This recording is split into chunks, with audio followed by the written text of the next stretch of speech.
Are you looking for a performance upgrade for your Land Rover Defender with a diesel motor?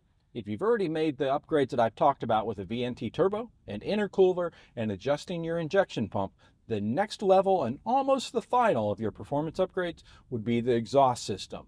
The standard exhaust system on a Land Rover Defender is very constrictive to be able to let that exhaust escape. So I would highly recommend to find an exhaust shop that can custom build an exhaust system that will let that motor really breathe. What we do is a 3-inch pipe all the way through the system that doesn't constrict, but it's just enough constriction to create that backflow for that turbo motor.